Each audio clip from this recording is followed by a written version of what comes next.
მოგესალმებით ძვირფასო მშობლებო და ძვირფასო ბავშვებო. ახლა მე თქვენ გასწავლით როგორ გადახვიდეთ აი ამ ბმულზე და გააკეთოთ ონლაინ ტესტი. იმისათვის რომ ეს შეძლოთ, თქვენ უნდა უბრალოდ დააჭიროთ აი ამ ბმულს და თქვენს წინაშეა შემდეგი ფანჯარა, ტესტი ნომერი 1 აწერია სათაურად და თქვენ ახლა უნდა გადახვიდეთ აი ამ მწვანე ღილაკზე. დააჭირეთ უბრალოდ ამ მწვანე ღილაკს, რომელსაც აწერია homework. და ახლა თქვენ გთხოვენ რომ დარეგისტრირდეთ აი ამ გვერდზე. იმისათვის რომ დარეგისტრირდეთ, თქვენ უნდა არჩიოთ sign up ღილაკი. შემდეგ ველში, პირველივე ველში თქვენ აირჩევთ students. I'm a student. შემდეგ ჩაწერთ emails. სულაც არ არის აუცილებელი რომ email-ი იყოს ნამდვილი. მაგალითად მე ახლა ჩავწერ ani@gmail.com. მიუთითებ username-ს, ანუ სახელს, მომხმარებლის სახელს, მაგალითად anis და დავწერ პასვორდს 1234567. ისეთი პასვორდი ჩაწერეთ ხოლმე რომ გაგახსენდეთ იოლად. ახლა აქ გააწითლა მომხმარებლის სახელი.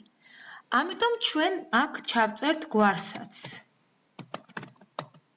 ნუ როგორც ხედავთ, მომხმარებლის სახელი გამწვანდა აქ, ანუ username looks good, ნიშნავს რომ კარგად გამოიყურებაო თქვენი სახელიო.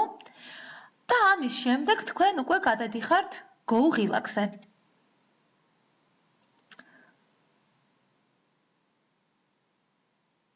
შემდეგი ნაბიჯი გახლავთ აი ამ proceed მწვანე ღილაკზე გადასვლა. დააჭერთ უბრალოდ აი ამ ღილაკს.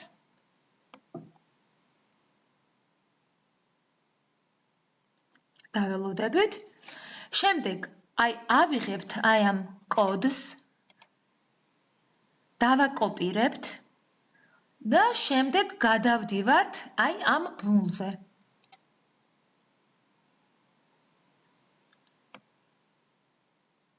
დაველოდებით. ახლა პროგრამა მოგცემს ჩვენს ავატარს.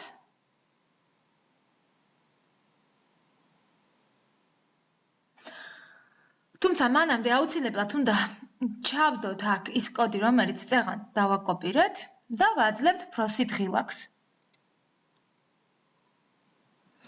ჩავწერთ ჩვენს სახელს, მაგალითად ამ შემთხვევაში მე ვწერ anis და ვუერთდები თამაშს. აი ამ ღილაკს ვაჭერ.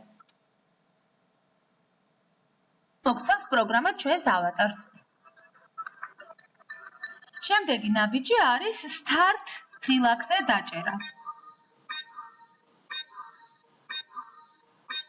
როგორც ხედავთ,